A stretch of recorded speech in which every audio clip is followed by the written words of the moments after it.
NTA International News. Ahead of next week closure of Nnamdi Azikiwe International Airport for repairs, Acting President Yemi Osinbajo inspects facilities. National dialogue on corruption ends with a wake-up call on Nigerians to tackle sleaze headlong.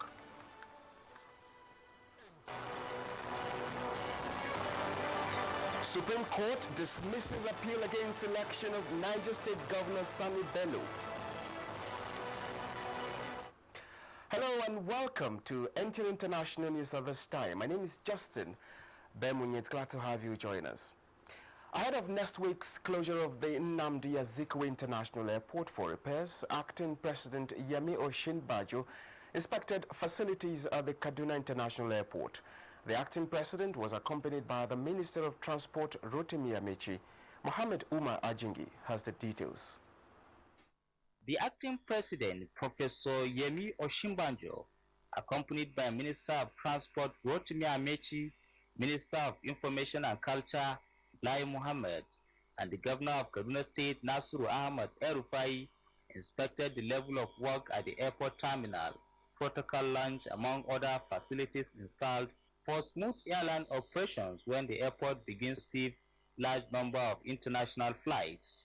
Obviously, there is considerable progress, but there's still quite a bit to go, and some of it we're told will be completed over this weekend. The acting president also inspected the Rigasa railway terminals and the access road connecting the airport to the Standard Gauge railway station. As at the time of filing in the report, the acting president was still meeting with traditional and religious leaders in Kaduna. Muhammad Umar Ajingi, NTA News.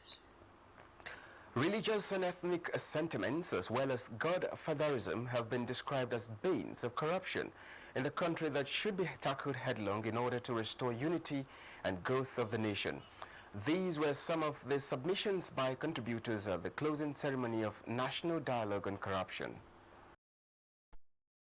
Technical competencies in crafts and skills to produce domestic science and engineering products. He noted that absence of skilled manpower has continued to cost the nation billions of naira in capital flight paid to foreign experts. The most important component, skills of provision and training of professionals and technical skills of provision for the production of modern science-based technology.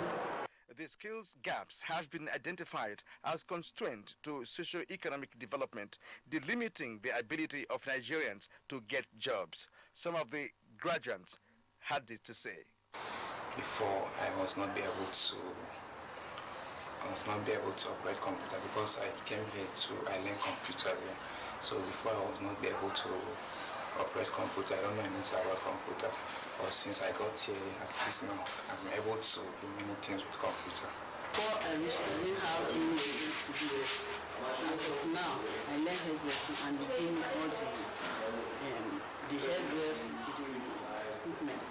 The challenge Nigeria has now, experts believe, is lack of capacity to produce technicians, bricklayers, vulcanizers, welders, and other allied technical workers.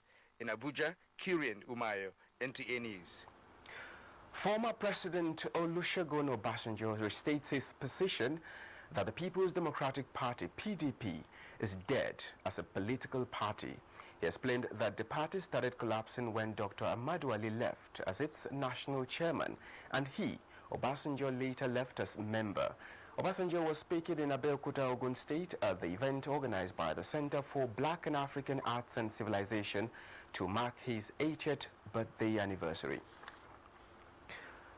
The Supreme Court has dismissed an appeal against the election of Niger State Governor Sani Bello. In a unanimous judgment delivered Friday morning, the Apex Court said the appellant lacked the locus to file the action. Judicial correspondent Femi Okeo has the details. In March 2015, one Alhaji Mustafa Wushishi, a card-carrying member of the All Progressive Congress in Niger State, went to the Federal High Court in Minna to challenge the APC governorship primaries of Niger State. His grounds? That he was excluded from the primaries. The Federal High Court told him that having not been part of the primaries, he lacked the locus to challenge the exercise. The same was said to him at the Court of Appeal. And now at the Supreme Court, the panel of justices led by the Chief Justice of Nigeria, Justice Walter Onogen, reminded the appellant that it has been severally pronounced by the court that in line with the provisions of the Electoral Act, being a card-carrying member of a party did not qualify him to challenge a primary he did not participate in. As lawyers, we must advise our clients after reading judgments of the highest court of the land. Must advise our client. It is not the money, but your name is the most important thing. This is what we're digging to see whether the Supreme Court will depart from its earlier decisions in line with Section 87 of the Electoral Act. More so that he, Alhaji Mustafa Wushishi, did not join the eventual winner of the primary in the action. The second principle of law contained in the judgment has to do with joining parties to an action. Somebody who will be adversely affected by the outcome of a judgment should ordinarily be joined. For us is to go back and continue the work of governance as we've been doing, and that's all. So as a government, we are very happy. People may be surprised that governorship elections are still being determined by courts. The reason is that this particular case is not an election petition matter, which has time limits stipulated by the Constitution and the Electoral Act. This is a pre-election matter, which has no such time limit. However, with this determination, everything has now been concluded about the governorship election in Niger State. From the Supreme Court, Femi Okeowo, NTA News. Chief of Air Staff Air Marshal Sadiq Abubakar says that Nigerian Air Force is committed towards human capacity development through robust-oriented training for enhanced professional performance of its personnel. Instead of these, the Nigerian Air Force Super Mushahak Instructor Pilot Conversion Course graduation and inauguration of some airmen and women in Kaduna. Ahmed Mohammed Usman reports.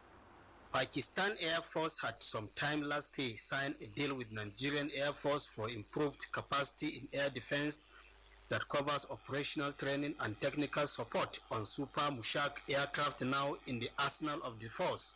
Super Mushak is an advanced, upgraded primary trainer aircraft introduced to Nigerian Air Force 3 months ago to boost the capacity of fighter pilots in their operations. These 4 Nigerian pilots are now well trained on how to operate these latest and modern aircraft and will be training other pilots as a team pilot officers are already selected to undergo the training process. Air Marshal Sadiq Baba Abubakar is chief of the air staff.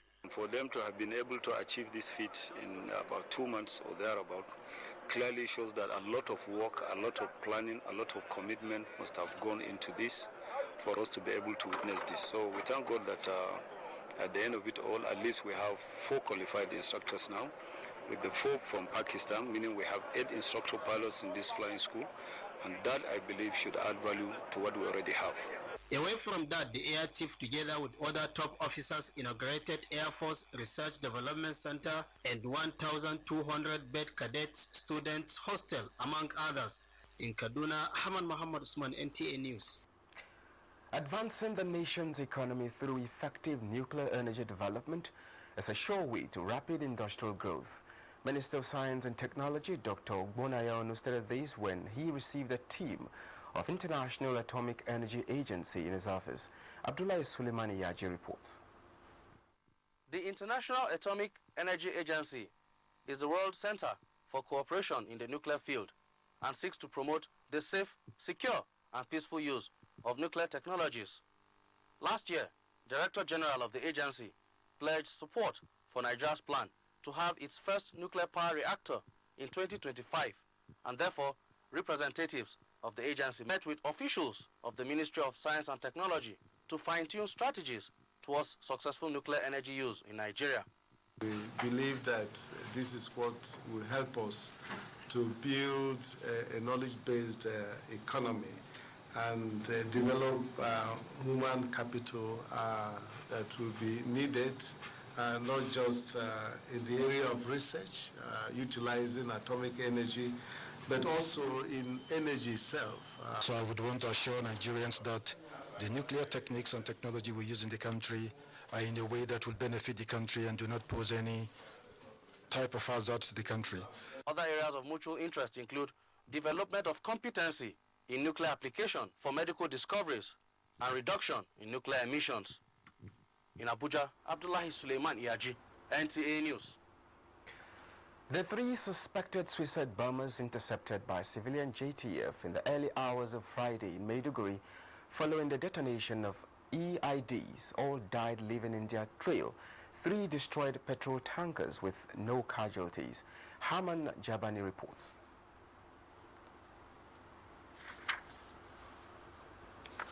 The 3 suicide bombers intercepted by civilian JTF along Damboa Road near NNPC depot in Maiduguri Metropolis hit under 3 parked petroleum tankers close to an independent marketer filling station where the civilian JTF were encouraging and pleading with them to come out for their IEDs to be detonated. It was then that the explosion came one after the other, destroying all the 3 suicide bombers into pieces. No any other life was lost. According to eyewitness accounts, 2 of the parked tankers were empty. It was the only one with fuel that caught fire, destroying the 3 tankers, including a small car parked close by. And I'm telling you, this is about the 8th suicide bombing that is being recorded, and we didn't record any civilian casualties. The presence of men of Borno State Fire Service at the scene lessened the destruction from escalating to other areas around. The police commissioner called for extra vigilance. In Maiduguri, Hamman Jabani, NTA News. You are watching the news on NTA International. We are reaching you from Abuja, Nigeria's capital city. More news after the break. Please don't go away.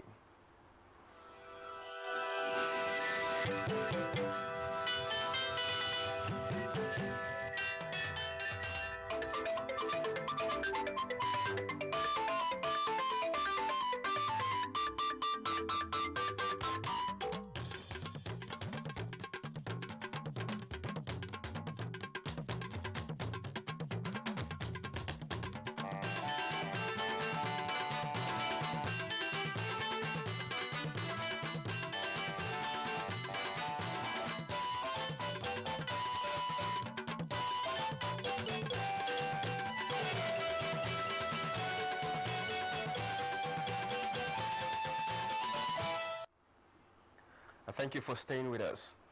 In its efforts to boost agricultural production and food security of the nation, the Fadama 3 project flagged off the 2017 additional financing disbursement of farm inputs at 50% subsidy to dry season rice farmers in Adamawa State. Godia Daniel reports that the ceremony took place in Gyawana in Lamude local government area of Adamawa State, being one of the largest rice producing areas with over 100 hectares of rice farms in its cluster.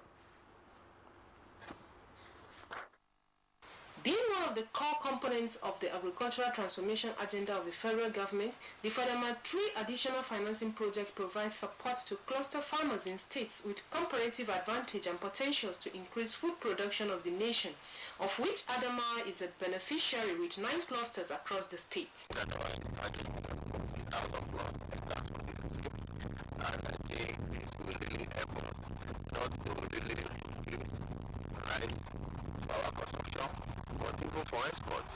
We are looking forward to a huge harvest from the dry season agriculture. But still we're making arrangements to expand irrigated agriculture in the state. We're reaching out to potential farmers in more local government areas.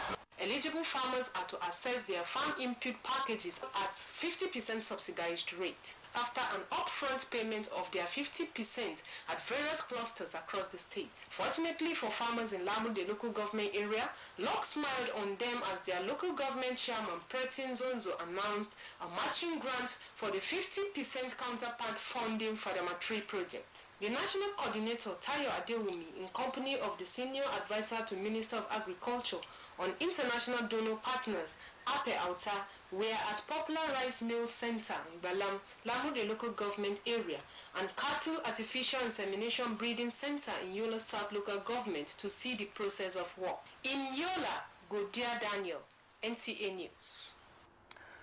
Bitcoin value tops gold for the first time after it plummeted in value in 2014. Let's join Shazala Mekia now for details. A warm welcome to Business News segment. We begin with developments in the energy markets.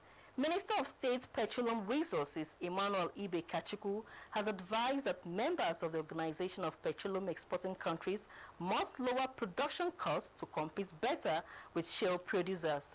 Ibe Kachuku says he was confident that an output reduction agreement reached in November would see oil prices hold.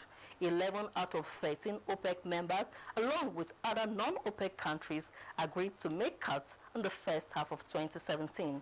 Similarly, Nigeria is set to capture at least 10% of the global market share of the liquefied natural gas as part of efforts to harness the nation's gas resources, which currently stands at 192 trillion cubic feet of proven reserve. And latest report reveals that a unit of the digital cryptocurrency Bitcoin has exceeded the value of an ounce of gold for the first time. The current high is attributed to surging demand in China, where authorities warn it is used to channel money out of the country. Bitcoin is a new kind of currency which value is determined by how much people are willing to exchange for it. And next is a graphical representation of commodities prices.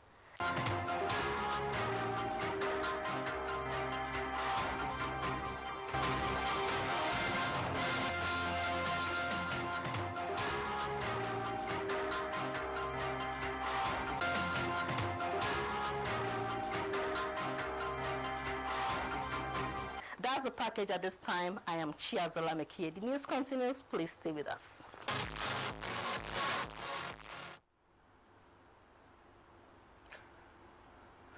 And for stories trending around the globe, Joseph Orok is our guide.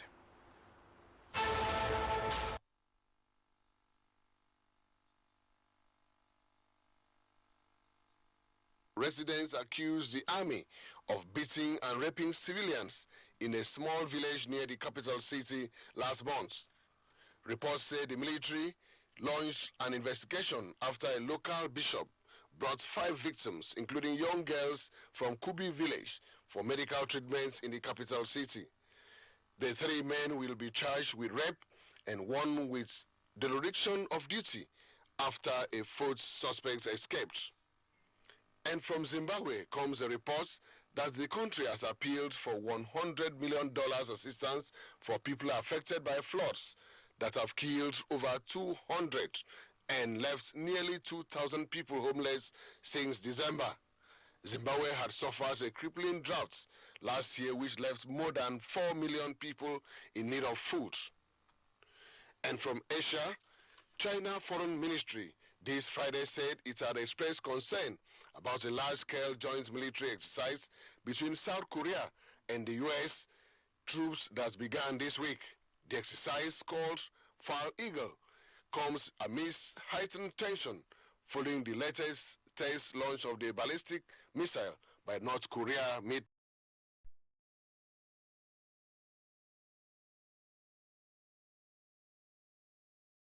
Ahmed vows to bring lasting change on the continent as world number 2 Novak Djokovic crashes out of the Mexico Open.